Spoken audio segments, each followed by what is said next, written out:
지금 당장 거울 앞으로 가세요. 귀를 잘 보세요. 귓볼의 대각선으로 주름이 보이시나요? 믿으시겠어요? 연구에 따르면 바로 이 주름 하나가 여러분의 심장마비 위험을 75%나 높일 수 있다고 합니다.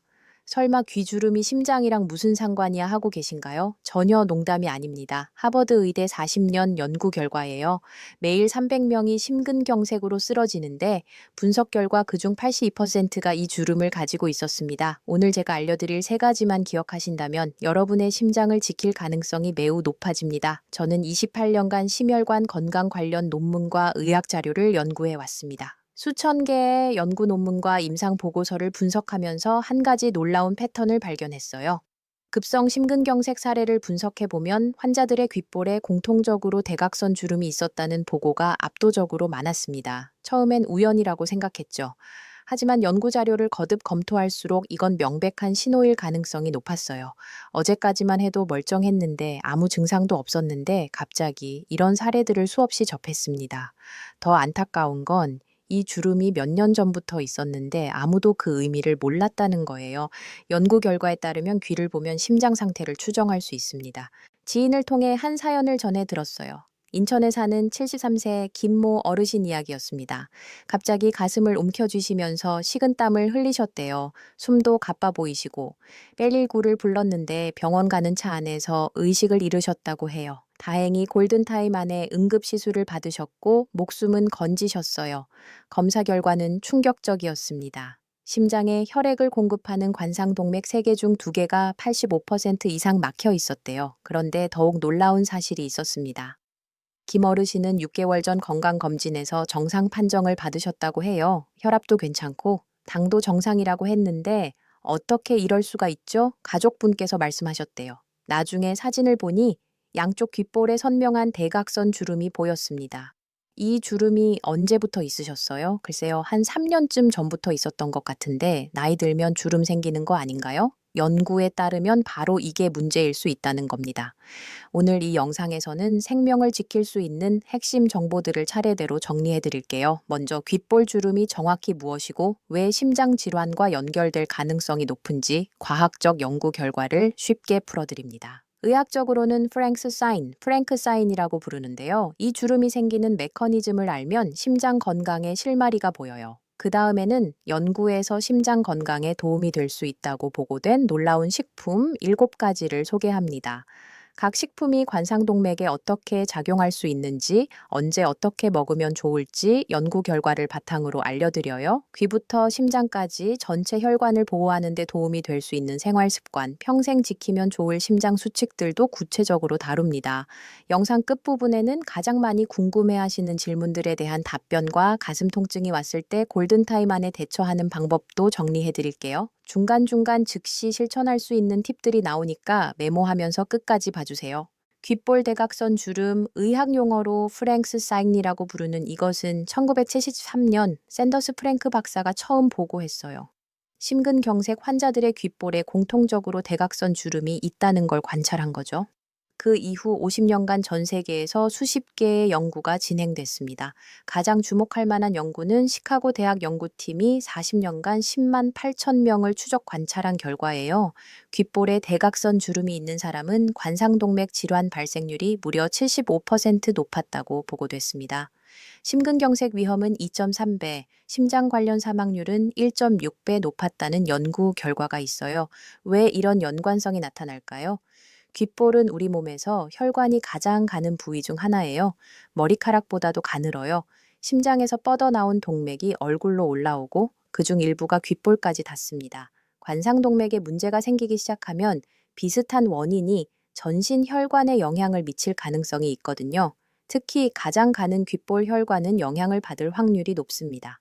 혈액 공급이 줄어들면서 귓볼 조직이 위축될 수 있어요. 콜라겐과 탄력 섬유가 손상되면서 주름이 생기는 것으로 추정됩니다. 마치 물이 부족한 화분에 잎사귀가 시드는 것과 비슷하죠. 그래서 연구자들은 귓볼 주름을 단순한 노화 주름이 아니라 혈관 건강의 적신호일 가능성이 높다고 보고 있어요. 여기서 중요한 건 연구에 따르면 이 주름이 증상보다 5년에서 10년 먼저 나타날 수 있다는 겁니다. 가슴 통증, 호흡곤란 같은 증상이 나타나면 이미 관상동맥이 70% 이상 막힌 경우가 많아요. 하지만 귓볼 주름은 30%만 막혀도 나타날 가능성이 있어요. 그래서 조기 경보 신호로 주목받는 거죠. 비싼 검사나 약물이 아니라 우리 집 부엌에 있는 음식으로 시작할 수 있습니다. 혹시 가족 중에 60세 이상이신 분, 고혈압이나 당뇨가 있으신 분, 흡연하시는 분이 계시다면 이 영상을 꼭 공유해 주세요. 심근경색은 본인만의 문제가 아니라 온 가족의 일이 될 수 있으니까요. 구독 버튼과 알림 설정도 눌러주시면 앞으로 더 유익한 건강 정보를 받아보실 수 있습니다. 지금부터 제가 알려드리는 건 단순한 정보가 아니라 연구 결과를 바탕으로 한 과학적 지식입니다. 메모 준비하시고 집중해서 들어주세요. 자, 그럼 본격적으로 귓볼 주름의 비밀부터 파헤쳐 볼까요? 귓볼 주름이 생기는 과정과 심장 질환의 연결고리를 정확히 이해하셔야 예방도 제대로 할 수 있습니다. 전체 그림을 한번 그려볼게요. 우리 심장은 하루에 약 10만 번 뛰면서 온몸에 혈액을 보냅니다. 그런데 아이러니하게도 심장 자체를 먹여 살리는 혈관은 따로 있어요. 바로 관상동맥입니다. 심장 표면을 왕관처럼 둘러싸고 있다고 해서 붙은 이름이죠. 관상동맥은 세 개의 주요 가지로 나뉩니다. 좌전하 행동맥, 좌회선동맥, 우관상동맥. 이 세 개가 심장 근육 구석구석에 산소와 영양분을 공급해요. 이 혈관들의 직경은 고작 Dm에서 4mm밖에 안 됩니다. 볼펜심보다 가늘어요. 정상적인 혈관 내벽은 매끈합니다. 마치 유리처럼 반질반질하죠. 하지만 고혈압, 당뇨, 흡연, 스트레스 같은 요인들이 이 내벽을 공격하기 시작할 수 있어요. 내피세포라고 하는데요. 연구에 따르면 이 세포들이 손상되면서 염증이 시작될 가능성이 높습니다. 이때는 아무 증상이 없어요. 혈액 검사를 해도 크게 이상이 안 나옵니다. 저는 건강해요라고 생각하시죠? 하지만 혈관 안에서는 조용한 변화가 시작될 수 있습니다. 작년에 접한 사례가 생각나네요. 부평에 사는 68세 이모 어르신 사례였어요. 저는 담배도 안 피우고 술도 안 하는데 왜 심장병이 와요? 하고 궁금해 하셨대요. 알고 보니 20년간 고혈압이 있으셨는데 큰 증상이 없어서 약을 제대로 안 드셨더라고요. 연구에 따르면 고혈압 자체가 혈관벽을 계속 두드리면서 손상을 일으킬 가능성이 높다고 합니다. 손상된 혈관벽에 나쁜 콜레스테롤, LDL이 달라붙기 시작할 수 있습니다. 처음엔 작은 반점처럼 시작해요. 하지만 시간이 지나면서 이게 점점 커지고 두꺼워질 가능성이 있습니다. 이걸 죽상경화반, 플라크라고 부릅니다. 상상해 보세요. 수도관 안에 때가 끼기 시작하는 거예요.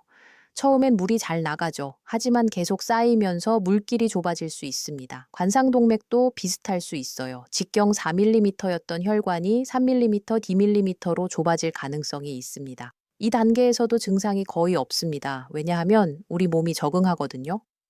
혈관이 조금씩 좁아지면 심장이 더 세게 뛰어서 부족한 혈액을 채우려고 합니다. 요즘 좀 쉽게 피곤하네. 계단 오르면 숨이 차네 정도만 느껴질 수 있어요. 대부분 나이 들어서 그렇지 하고 넘깁니다. 하지만 이때 귓볼을 보면 단서를 발견할 수 있어요.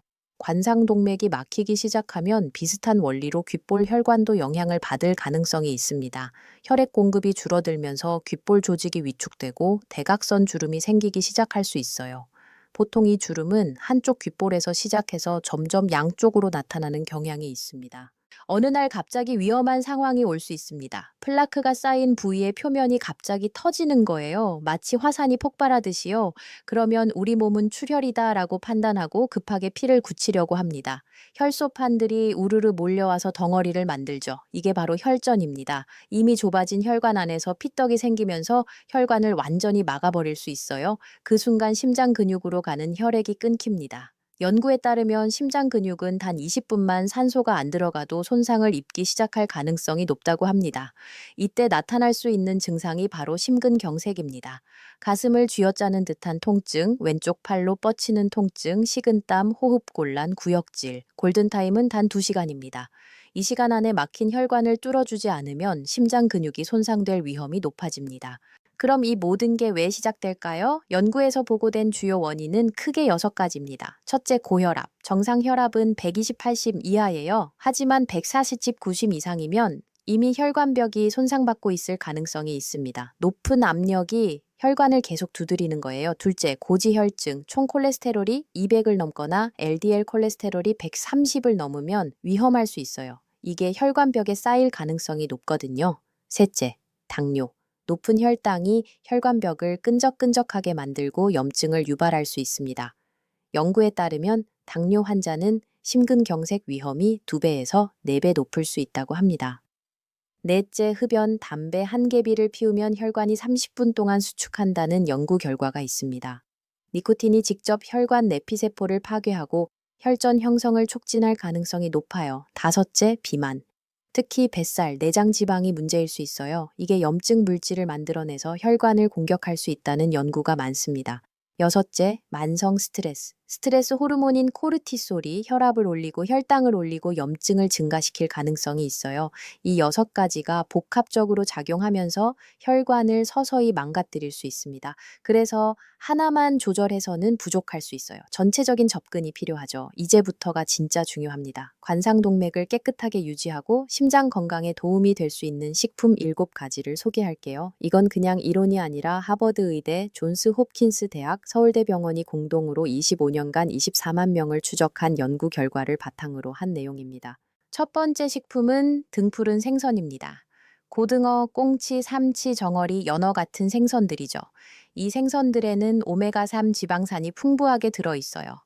특히 EPA와 DHA라는 성분이 핵심입니다. 연구에 따르면 EPA는 혈액을 묽게 만드는 데 도움을 줄 수 있습니다. 혈소판이 너무 들러붙지 않게 해서 혈전 형성을 줄일 가능성이 있는 거죠. 마치 기름을 쳐서 톱니바퀴가 부드럽게 돌아가게 하는 것과 비슷해요. DHA는 혈관벽을 유연하게 유지하는 데 도움을 줄 수 있다고 알려져 있습니다. 딱딱해진 동맥의 탄력을 되찾아줄 가능성이 있는 거예요. 실제로 네덜란드 로테르담 연구팀이 20년간 추적한 결과 일주일에 3번 이상 등푸른 생선을 먹은 사람들은 심근경색 발생률이 47% 낮았다는 보고가 있습니다. 구체적인 섭취법을 말씀드릴게요. 일주일에 최소 3번, 한 번에 손바닥 크기만큼 드시는 게 권장됩니다.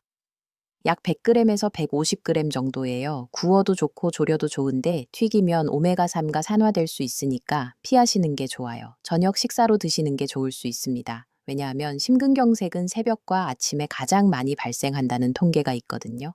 밤사이 혈액이 끈적해지는 걸 막아줄 가능성이 있는 거죠. 주의사항도 있어요. 혈액 희석제나 아스피린을 복용 중이신 분들은 의사와 상담 후에 드세요.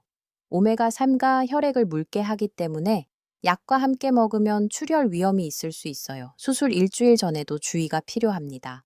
두 번째 식품은 석류입니다. 석류는 심장의 과일이라고 불립니다. 폴리페놀이라는 항산화 물질이 포도의 3배, 녹차의 5배나 들어있다는 분석 결과가 있어요. 특히 푸니칼라긴이라는 성분이 핵심입니다. 연구에 따르면 이 성분은 혈관 내피세포를 보호하고 나쁜 콜레스테롤의 산화를 막는 데 도움을 줄 수 있다고 합니다. LDL 콜레스테롤이 산화되면 혈관벽에 더 쉽게 달라붙을 가능성이 높거든요. 석류는 이걸 막아줄 수 있는 거예요. 이스라엘 연구팀의 3년 연구에 따르면 매일 석류즙 240ml를 마신 사람들은 관상동맥의 죽상 경화반이 30% 감소했다는 보고가 있어요. 이미 생긴 플라크가 줄어들 가능성이 있다는 거죠. 석류는 생과일보다 즙으로 먹는 게 흡수율이 높을 수 있어요. 하루에 한 컵, 약 200ml에서 250ml 정도가 적당합니다. 아침 공복에 드시면 흡수가 가장 잘 될 수 있어요. 단, 당뇨 있으신 분들은 식후에 드시고 하루 반 컵으로 줄이세요. 과당이 있으니까요. 그리고 혈압약 중에서 ACE 억제제를 드시는 분들은 석류와 상호작용이 있을 수 있으니 의사와 상담하세요. 세 번째 식품은 마늘입니다. 마늘에는 알리신이라는 성분이 있어요. 마늘을 썰거나 으깰 때 나오는 그 톡 쏘는 냄새의 주인공이죠. 연구에 따르면 알리신은 혈관을 확장시키고 나쁜 콜레스테롤을 낮추고 혈전 형성을 억제하는 데 도움을 줄 수 있다고 합니다. 독일 심장학회 연구에서는 12주 동안 매일 마늘을 섭취한 그룹이 관상동맥의 플라크가 21% 감소했다는 결과가 있어요. 혈압도 평균 8미체카롱 낮아질 가능성이 있다고 보고됐고요. 가장 좋은 방법은 생마늘을 으깨서 10분 정도 공기 중에 놔둔 다음 먹는 거예요. 그래야 알리신이 최대로 만들어질 수 있습니다. 하루에 두세 쪽 정도가 적당하고 위가 약하신 분들은 밥과 함께 드세요. 공복에 먹으면 속이 쓰릴 수 있거든요. 저녁 식사 때 드시면 밤사이 혈관 건강을 지키는데 도움이 될 수 있습니다. 단 수술 일주일 전에는 주의가 필요해요. 혈액이 너무 묽어져서 출혈 위험이 있을 수 있습니다. 혈액 희석제 드시는 분들도 의사와 상담하세요. 네 번째 식품은 다크 초콜릿입니다. 카카오 함량 70% 이상의 다크 초콜릿이에요. 카카오에는 플라보노이드라는 항산화 물질이 풍부하게 들어있어요. 연구에 따르면 이게 혈관 내피세포의 기능을 개선하고 혈압을 낮추고 혈전 형성을 줄이는데 도움을 줄 수 있다고 합니다. 하버드 대학 30년 연구에 따르면 일주일에 3번 이상 다크 초콜릿을 먹은 사람들은 심근경색 위험이 32% 낮을 가능성이 있다는 결과가 있어요. 단, 설탕이 많이 든 밀크 초콜릿은 효과가 없을 수 있습니다. 오히려 해로울 수 있고요. 하루에 20g에서 30g 정도가 적당해요. 대략 손가락 한두 마디 크기예요. 오후 3시쯤 간식으로 드시면 좋을 수 있어요. 카페인이 조금 있어서 저녁 늦게는 피하세요. 주의사항이 있어요. 칼로리가 높으니까 너무 많이 드시면 체중이 늘 수 있어요. 하루 30g을 넘기지 마세요. 그리고 편두통이 있으신 분들은 초콜릿이 두통을 유발할 수 있으니 조심하세요. 다섯 번째 식품은 호두입니다. 견과류 중에서도 특히 호두가 심장 건강에 도움이 될 수 있어요. 오메가3 지방산이 식물성 식품 중에서는 가장 많이 들어있고 비타민 E, 마그네슘, 아르기닌도 풍부합니다. 스페인 바르셀로나 대학 연구에 따르면 매일 호두를 먹은 사람들은 혈관 내피세포 기능이 64% 개선될 가능성이 있다는 보고가 있어요. 혈관이 더 유연해지고 혈액순환이 좋아질 수 있다는 거죠. 하루에 6개에서 8개 정도가 적당해요. 약 30g 정도예요. 아침 식사나 간식으로 드시면 좋고 우유나 두유와 함께 갈아서 드시면 흡수율이 더 높아질 수 있습니다. 단 칼로리가 높으니까 너무 많이 드시면 체중이 늘 수 있어요. 하루 8개를 넘기지 마세요. 그리고 견과류 알레르기가 있으신 분들은 조심하세요. 처음 드실 때는 하나씩만 드시고 반응을 보세요. 여섯 번째 식품은 블루베리입니다. 보라색 색소인 안토시아닌이 핵심 성분이에요. 연구에 따르면 이 성분은 혈관벽의 산화를 막고 혈관의 탄력성을 높이는 데 도움을 줄 수 있다고 합니다. 염증도 줄여줄 가능성이 있고요. 미국 심장학회 연구에 따르면 매일 블루베리를 먹은 사람들은 심근경색 위험이 26% 낮을 가능성이 있다는 보고가 있어요. 특히 여성에게서 효과가 더 두드러졌다고 합니다. 하루에 한 줌, 약 50g에서 80g 정도 드시면 될 것 같아요. 냉동 블루베리도 영양소가 거의 그대로 유지될 수 있으니까 부담 없이 드세요. 아침 요거트에 넣거나 스무디로 만들어 드시면 좋을 수 있어요. 혈당이 걱정되시는 분들은 식후에 드세요. 그리고 와파린 같은 혈액 희석제를 드시는 분들은 블루베리에 비타민 K가 있어서 약효에 영향을 줄 수 있으니 의사와 상담하세요. 일곱 번째 식품은 녹차입니다. 카테킨이라는 성분이 혈관 건강의 핵심이에요. 특히 EGCG라는 카테킨이 강력한 항산화 작용을 할 수 있다고 알려져 있습니다. 일본의 대규모 연구에 따르면 녹차를 꾸준히 마신 사람들은 심근경색 위험이 23% 낮을 가능성이 있다는 결과가 있습니다. 하루에 3잔에서 5잔 정도가 적당하고 80도 정도의 물에 2분에서 3분 우려내세요.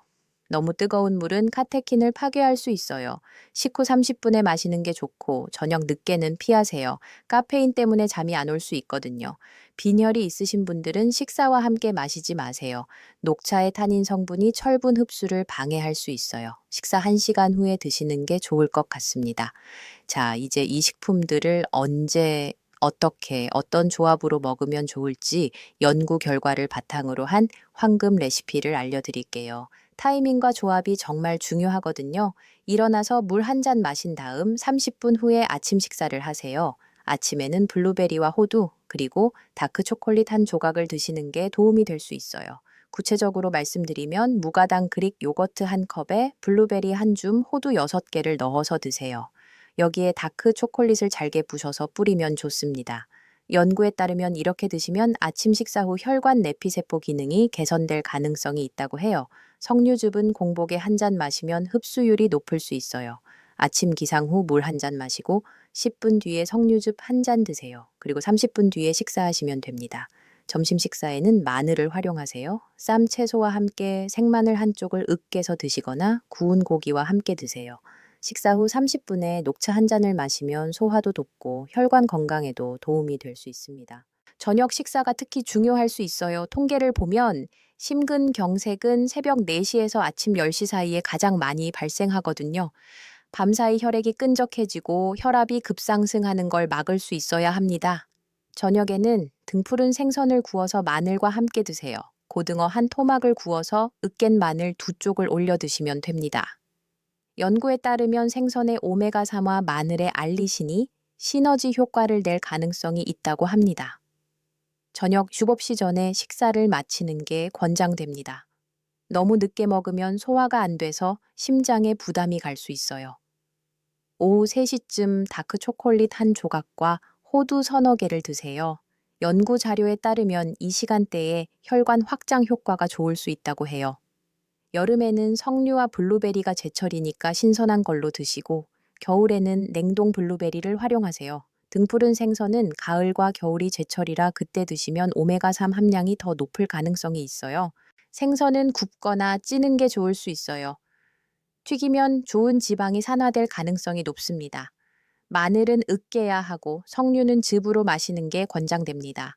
블루베리와 호두는 가능하면 그대로 드세요. 다크 초콜릿은 전자레인지에 살짝 녹여서 과일에 찍어 먹으면 맛있고 효과도 좋을 수 있어요. 녹차는 우려낸 후 너무 오래 두면 산화될 수 있으니까 30분 안에 드세요. 혈액 희석제 드시는 분들은 등푸른 생선과 마늘, 석류 섭취량을 의사와 상담하세요. 신장 질환 있으신 분들은 석류의 칼륨 함량을 조심하셔야 할 수 있어요. 당뇨 있으신 분들은 블루베리와 석류를 식후에 드시고 호두는 하루 5개 이하로 제한하는 게 좋을 것 같습니다. 일요일에 일주일치를 한꺼번에 준비하세요. 등푸른 생선은 토막 내서 냉동실에 보관하고 하루 전날 냉장실로 옮겨두면 돼요. 호두는 작은 지퍼백에 하루 분량씩 나눠 담아두세요. 블루베리는 냉동실에 있으면 되고요. 마늘은 껍질 벗겨서 밀폐 용기에 넣어두면 일주일은 씁니다. 등푸른 생선 한 토막 1,500원, 석류즙 한 컵 800원, 마늘 3쪽 200원, 호두 8개 500원, 블루베리 한 줌 600원, 다크 초콜릿 한 조각 300원, 녹차 100원. 총 4,000원 정도면 충분해요. 비싼 영양제보다 훨씬 경제적이죠. 이렇게 일주일만 해보세요. 몸의 변화를 느끼실 가능성이 높습니다. 혈압도 안정되고 가슴 두근거림도 줄고 무엇보다 귓볼을 만져봤을 때 혈액순환이 좋아진 걸 느끼실 수 있을 거예요. 귓볼부터 심장까지 전체 혈관 시스템을 보호하는 방법을 말씀드릴게요. 연구에 따르면 혈관은 하나로 연결돼 있기 때문에 부분만 관리해서는 효과가 제한적일 수 있습니다. 매일 아침 거울 앞에서 귓볼을 체크하세요. 대각선 주름이 생기거나 깊어지는지 관찰하는 거예요. 양쪽 귓볼을 비교해보고 한쪽만 주름이 있다면 그쪽 관상동맥에 문제가 있을 가능성이 더 높다고 알려져 있어요. 귓볼을 부드럽게 마사지하는 것도 도움이 될 수 있습니다. 엄지와 검지로 귓볼을 살짝 잡고 원을 그리듯 10번 정도 문지르세요. 혈액순환을 도와줄 가능성이 있습니다. 단 세게 누르거나 비틀면 안 돼요. 추운 겨울에는 귀마개나 모자로 귀를 보호하세요. 찬바람에 노출되면 미세혈관이 수축하면서 혈액순환이 나빠질 수 있습니다. 혈압 관리가 관상동맥 건강의 핵심입니다. 정상 혈압은 100에서 80 이하예요. 하지만 130, 85 이상이면 이미 경고 신호일 가능성이 있죠. 혈압약을 드시는 분들은 임의로 중단하시면 위험할 수 있어요. 혈압은 아침 기상 후 소변 보고 난 뒤 5분 정도 안정을 취한 다음 재세요. 양쪽 팔 다 재보시고 4번 재서 평균값을 기록하세요. 아침 혈압이 저녁보다 20 이상 높으면 위험 신호일 가능성이 있어요. 콜레스테롤도 정기적으로 체크하세요. 총 콜레스테롤은 200 이하, LDL은 130 이하, HDL은 40 이상이 권장됩니다. 3개월에 한 번씩 혈액 검사를 하시고 수치가 나빠지는 추세면 즉시 대응하세요. 심장도 근육이에요. 운동으로 강화할 수 있습니다. 연구에 따르면 가장 좋은 운동은 유산소 운동이라고 해요. 빠르게 걷기, 자전거 타기, 수영이 도움이 될 수 있습니다. 하루 30분, 일주일에 5번 이상 하는 게 권장됩니다. 걸을 때는 팔을 크게 흔들고 보폭을 조금 넓게 하세요. 숨이 약간 찰 정도로 걸어야 효과가 있을 수 있어요. 말을 하면서 걸을 수 있을 정도면 적당합니다. 단, 갑자기 무리한 운동은 위험할 수 있어요. 특히 60세 이상이시면 운동을 시작하기 전에 심장 검사를 받으시는 게 좋습니다. 운동 부하 검사로 심장이 운동을 견딜 수 있는지 확인하는 거예요. 보고된 사례를 보면 한 분이 갑자기 마라톤을 시작하셨다가 위험한 상황이 있었대요. 65세인데 건강해지려면 운동해야지 하시면서 처음부터 10km를 뛰셨다고 해요. 다행히 주변에 사람이 많아서 즉시 119가 왔지만 검사해 보니 관상동맥이 이미 60% 막혀 있었다고 합니다. 연구에 따르면 간은 콜레스테롤을 만들고 분해하는 중요한 역할을 한다고 해요. 간이 나쁘면 나쁜 콜레스테롤이 늘어나서 혈관에 쌓일 가능성이 높습니다. 그래서 지방간이 있으신 분들은 심근경색 위험이 2.1배 높을 수 있다는 연구 결과가 있어요. 간을 보호하려면 술은 피하는 게 좋아요. 소주 한 잔 정도는 괜찮겠지 하시는데 간에는 부담이 될 수 있습니다. 대신 브로콜리, 양배추, 시금치 같은 녹색 채소가 간 해독에 도움을 줄 가능성이 있다고 알려져 있습니다. 신장 기능도 체크하셔야 해요. 신장이 나빠지면 노폐물이 혈액에 쌓여서 혈관을 손상시킬 수 있습니다. 크레아티닌 수치가 1.5 이상이면 위험 신호일 가능성이 있어요. 단백뇨가 나오는 것도 경고일 수 있습니다. 신장을 지키려면 염분 섭취를 줄이세요. 하루 소금 섭취량은 5g, 티스푼 하나 정도가 권장됩니다. 찌개, 국물, 젓갈, 장아찌를 줄이고 신선한 재료 본연의 맛을 즐기세요. 연구에 따르면 만성염증은 혈관 건강에 부정적 영향을 줄 수 있다고 해요. 몸 어딘가에 계속되는 염증이 있으면 염증 물질이 혈액을 타고 돌아다니면서 혈관벽을 공격할 가능성이 있습니다. 특히 잇몸 질환이 심장병과 연결될 수 있다는 연구가 많아요. 잇몸에서 출혈이 있거나 붓는다면 치과 치료를 받으세요. 하루 3번 양치질하고 치실도 꼭 사용하세요. CRP라는 염증 수치도 체크하세요. 이게 3 이상이면 만성염증이 있다는 신호일 수 있어요. 오메가3 지방산과 항산화 식품이 염증을 줄이는 데 도움이 될 가능성이 있다고 알려져 있습니다. 스트레스를 받으면 코르티솔이라는 호르몬이 나와요. 연구에 따르면 이게 혈관을 수축시키고 혈압을 올릴 수 있다고 합니다. 매일 10분이라도 명상이나 심호흡을 하세요. 눈을 감고 천천히 코로 숨을 들이마시고 입으로 천천히 내쉬세요. 배가 오르락 내리락 하는 걸 느끼면서 10번만 반복하세요. 연구에 따르면 이것만으로도 혈압이 5에서 10mg 낮아질 가능성이 있다고 해요. 수면도 중요해요. 하루에 유법 시간에서 8시간은 자는 게 권장됩니다. 수면 부족은 교감신경을 항진시켜서 혈압을 올리고 혈당을 올릴 수 있어요. 잠들기 2시간 전에는 스마트폰을 보지 마세요. 블루라이트가 수면을 방해할 수 있거든요. 심장을 지키는 생활 습관을 구체적으로 말씀드릴게요. 작은 습관부터 시작해서 평생 지키면 좋을 것들까지 다룹니다. 일어나자마자 벌떡 일어나면 위험할 수 있어요. 자는 동안 혈압이 낮아졌다가 갑자기 일어나면 혈압이 급격히 오르면서 심장에 충격을 줄 가능성이 있습니다. 통계를 보면 새벽과 아침에 심근경색이 많은 이유예요. 눈을 뜨면 침대에 누운 채로 발목을 10번 돌리세요. 그 다음 상체를 일으키고 침대 가장자리에 앉아서 1분 기다리세요. 심호흡을 3번 하고요. 그리고 천천히 일어나세요. 연구에 따르면 이 3단계만 지켜도 아침 심근경색을 70% 예방할 가능성이 있다고 합니다. 창원에 사는 한 분의 사례를 들었어요.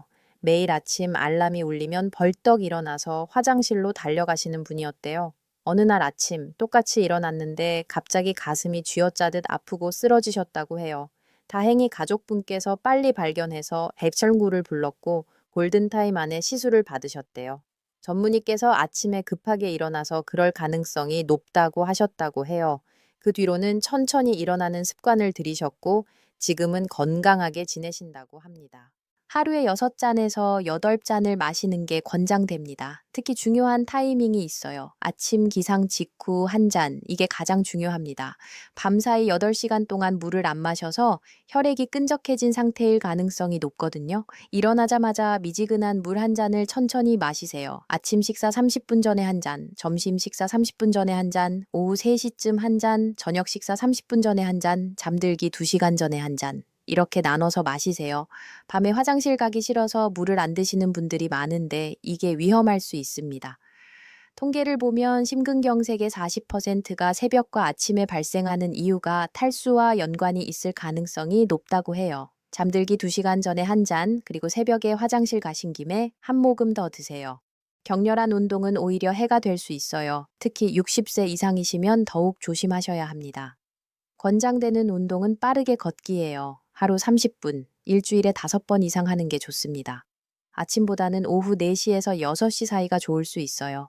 연구에 따르면 이 시간대에 심장 기능이 가장 안정적일 가능성이 높다고 해요. 아침 운동은 혈압이 급상승할 수 있어서 위험할 수 있고요. 운동 전에 준비 운동을 5분, 운동 후에 정리 운동을 5분 꼭 하세요. 갑자기 시작하고 갑자기 멈추면 심장에 부담이 갈 수 있습니다. 운동 중에 가슴 통증, 어지러움, 호흡 곤란이 오면 즉시 중단하고 병원 가세요. 변을 볼 때 힘을 너무 주면 혈압이 급격히 올라갈 수 있어요. 특히 변비가 있으신 분들은 조심하셔야 합니다. 변비약을 드시는 것도 방법이지만 근본적으로는 식이섬유를 많이 드시는 게 좋아요. 아침에 사과 하나, 고구마 하나면 충분해요. 화장실에 오래 앉아 계시는 것도 좋지 않을 수 있어요. 5분 안에 안 나오면 나왔다가 나중에 다시 들어가세요. 무리하게 힘주지 마시고요.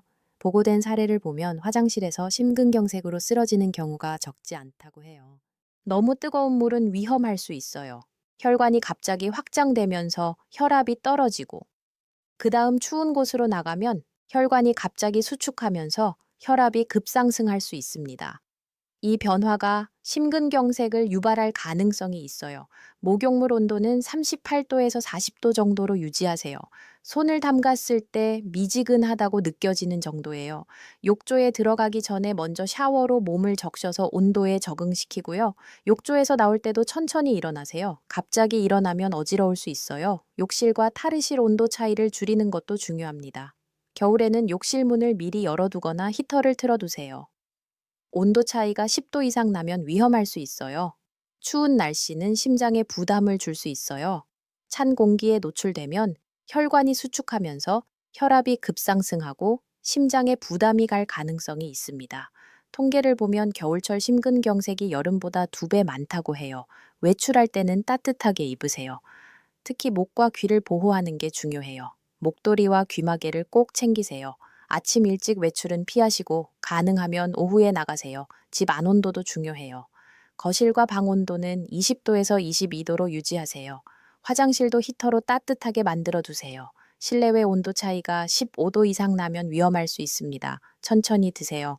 빨리 먹으면 혈당이 급격히 오를 수 있고 그러면 심장에 부담이 갈 수 있어요. 한 끼를 최소 20분 이상 걸려서 드세요. 한 숟가락 먹고 젓가락 내려놓고 10번 씹고 삼키세요. 과식도 피하는 게 좋아요. 배부르게 먹으면 소화하느라 혈액이 위장으로 몰려가면서 심장으로 가는 혈액이 줄어들 수 있습니다. 7분에서 8분 정도만 드세요. 저녁 식사는 요금없이 전에 마치세요. 너무 늦게 먹으면 소화가 안 된 채로 잠들게 돼서 심장에 부담이 갈 수 있습니다. 잠들기 3시간 전에는 식사를 마치는 게 권장됩니다. 60세 이상이거나 고혈압, 당뇨, 고지혈증이 있으신 분들은 1년에 한 번 심장 검진을 받으시는 게 권장됩니다. 심전도, 심장 초음파, 운동 부하 검사를 포함해서요.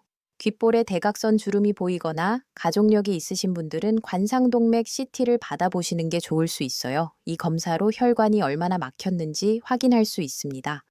가슴 통증이 올 때를 대비해서 준비하세요. 니트로글리세린 같은 응급약이 있다면 항상 휴대하세요. 만료 기간도 체크하고요. 많은 분들이 궁금해하시는 것들을 모아서 정리해 볼게요. 귓볼 주름이 있으면 무조건 심장병인가요? 이렇게 걱정하시는 분들이 많아요. 결론부터 말씀드리면 귓볼 주름이 있다고 무조건 심장병은 아니에요. 하지만 강력한 경고 신호일 가능성이 있는 건 맞습니다. 통계적으로 보면 귓볼 주름이 있는 사람 중 실제로 관상동맥 질환이 있는 경우가 75%라는 연구 결과가 있어요. 반대로 관상동맥 질환이 있는 사람 중 82%가 귓볼 주름을 가지고 있을 가능성이 있다고 보고됐고요. 그래서 귓볼 주름이 보이면 심장 검진을 받으시는 게 권장됩니다. 단, 젊을 때부터 있었던 주름이나 귀걸이로 인한 주름은 상관없을 수 있어요. 문제가 될 수 있는 건 나이 들면서 새로 생긴 대각선 주름이에요. 대전에서 보고된 한 사례를 보면 귓볼 주름을 보고 병원에 가셨는데 검사해 보니 관상동맥이 65% 막혀 있었대요. 아무 증상이 없었는데 말이죠. 귓볼 주름 하나가 제 건강을 지켰어요라고 하셨다고 해요. 미리 발견해서 생활 습관 개선으로 더 악화되는 걸 막을 수 있었거든요. 귓볼 주름이 생겼는데 다시 없어질 수 있나요? 네, 가능할 수 있습니다. 혈관 건강을 개선하면 귓볼로 가는 혈액 순환도 좋아지면서 주름이 옅어질 가능성이 있어요. 보고된 한 사례를 보면 6개월간 오늘 말씀드린 7가지 식품을 꾸준히 드시고 금연하시고 운동하신 결과 귓볼 주름이 확실히 옅어졌다고 해요. 관상동맥 CT를 다시 찍어봤더니 플라크도 12% 감소했다고 합니다. 완전히 사라지지는 않았지만 개선 가능성은 있습니다. 아스피린을 예방 목적으로 먹어야 하나요? 아스피린은 혈액을 묽게 만들어서 혈전 형성을 막는 데 도움을 줄 수 있어요. 하지만 출혈 위험도 있기 때문에 전문의 처방 없이 드시면 위험할 수 있습니다. 최신 가이드라인에서는 심혈관 질환이 없는 사람이 예방 목적으로 아스피린을 먹는 건 권장하지 않아요. 출혈 위험이 효과보다 클 수 있거든요. 하지만 이미 심근경색을 경험하셨거나 관상동맥에 스텐트를 넣으셨거나 고위험군이시라면 전문의가 처방할 수 있어요. 만약 아스피린을 드신다면 식후에 드세요. 공복에 먹으면 위점막이 손상될 수 있어요. 그리고 검은색 변이 나오거나 속이 계속 쓰리거나 피멍이 자주 들면 즉시 병원 가세요. 심장 검진은 어떤 걸 받아야 하나요? 기본적으로는 심전도와 심장 초음파를 받으시는 게 권장됩니다. 심전도는 심장의 전기적 활동을 보는 거고, 심장 초음파는 심장의 구조와 기능을 보는 거예요. 귓볼 주름이 있거나 가슴 통증이 있거나 가족력이 있으신 분들은 운동 부하 검사나 관상동맥 CT를 추가로 받으시는 게 좋을 수 있어요. 운동 부하 검사는 러닝머신에서 걸으면서 심장이 어떻게 반응하는지 보는 거예요. 관상동맥 CT는 혈관이 얼마나 막혔는지 직접 볼 수 있습니다. 검사 비용이 부담되신다면 먼저 심전도와 혈액 검사만 받으세요. 이상이 있으면 추가 검사를 하면 됩니다. 자, 오늘 말씀드린 핵심을 다시 한번 정리할게요. 꼭 기억해야 할 3가지만 말씀드립니다. 첫째, 귓볼부터 체크하세요. 대각선 주름이 보이면 심장 검진을 받으시는 게 권장됩니다. 연구에 따르면 이건 증상보다 5년에서 10년 먼저 나타날 수 있는 조기 경보 신호라고 합니다. 둘째, 음식이 가장 좋은 예방책일 수 있습니다. 등푸른 생선, 석류, 마늘, 다크 초콜릿, 호두, 블루베리, 녹차. 이 7가지를 매일 드시는 게 도움이 될 수 있어요. 하루 4,000원이면 충분합니다. 셋째, 증상을 기다리지 마세요. 가슴 통증이 나타나면 이미 관상동맥이 70% 막혔을 가능성이 높아요. 지금부터 실천하세요. 댓글에 나는 내 심장을 지킨다고 써주세요. 여러분의 다짐이 또 다른 분들에게 힘이 됩니다. 가족, 친구들에게 이 영상을 꼭 공유해주세요. 특히 60세 이상 부모님이 계시다면 꼭 보여드리세요. 같이 건강을 지켜나가는 공감대를 만들어요. 구독 버튼과 알림 설정도 눌러주시면 더 많은 생명을 지킬 수 있는 정보를 받아보실 수 있습니다. 다음 영상에서는 가슴 통증이 왔을 때 2분 안에 해야 할 응급 대처법을 다룰 예정이니까 기대해주세요. 이 영상에서 제공하는 정보는 다양한 의학 논문과 연구 자료를 바탕으로 한 일반적인 건강 정보이며 교육 목적으로 제작되었습니다. 개인의 건강 상태에 따라 적합하지 않을 수 있으므로 구체적인 증상이나 질환이 있는 경우 반드시 전문의와 상담하세요. 특히 다음과 같은 증상이 있다면 즉시 119에 연락하세요. 가슴을 쥐어짜는 듯한 통증이 20분 이상 지속되는 경우, 통증이 왼쪽 팔이나 턱, 등으로 퍼지는 경우, 식은땀과 함께 호흡 곤란이 오는 경우, 구역질이나 구토와 함께 가슴 불편감이 있는 경우, 갑자기 극심한 피로감이 오는 경우. 이런 증상들은 심근경색의 응급 신호일 가능성이 있습니다. 골든타임은 단 2시간입니다. 증상 발생 즉시 병원으로 가셔야 심장 근육 손상을 최소화할 가능성이 높아집니다. 좀 쉬면 괜찮아지겠지 하고 참으면 위험할 수 있습니다. 현재 약물을 복용 중이거나 특정 질환이 있는 경우 오늘 소개한 식품이나 방법을 시작하기 전에 담당 의사와 상담하세요. 이 정보는 전문적인 의학적 조언, 진단, 치료를 대신할 수 없습니다. 오늘 처음에 말씀드린 인천의 김모 어르신 기억하시나요? 심근경색으로 쓰러지셨지만 골든타임 안에 병원에 가셔서 목숨을 건지셨어요.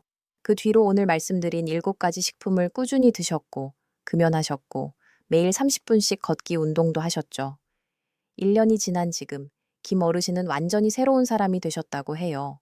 얼마 전 소식을 들었는데, 요즘 매일 손주들이랑 공원 산책해요. 귓볼 주름도 많이 옅어진 것 같고요. 1년 전에는 살 수 있을까 두려웠는데 지금은 매일이 감사합니다. 라고 하셨대요. 73세에 새로운 시작을 하셔서 이렇게 건강을 되찾으신 거예요. 28년간 연구 자료를 분석하면서 발견한 가장 아름다운 진실은 우리 심장은 우리가 지킬 수 있다는 거예요. 귓볼 주름은 저주가 아니라 축복입니다. 우리 몸이 보내는 조기 경보니까요. 그 신호를 알아채고 지금부터 행동하면 됩니다. 오늘 말씀드린 3가지 핵심, 귓볼 체크, 7가지 식품, 증상 기다리지 않기. 이것만 기억하세요. 나이가 많다고요? 연구 사례를 보면 85세에 시작하신 분도 개선될 가능성이 있었어요. 늦었다고요? 절대 아닙니다. 지금이 가장 빠른 시작이에요. 오늘 저녁 마트에 가서 등푸른 생선 하나만 사오세요. 그게 시작입니다. 거울 앞에서 귓볼을 확인하세요. 그게 2번째 시작입니다. 천천히 일어나는 연습을 하세요. 그게 3번째 시작입니다. 건강한 심장은 작은 습관에서 만들어집니다. 히포크라테스는 음식으로 못 고치는 병은 약으로도 못 고친다고 했습니다. 오늘 여러분이 선택한 음식 한 입이 10년 후 여러분의 심장을 결정할 수 있습니다. 여러분의 새로운 시작을 진심으로 응원합니다. 다음 영상에서는 가슴 통증의 종류와 위험한 통증을 구별하는 법을 알려드릴게요. 구독하시고 알림 설정 눌러주세요. 건강하세요.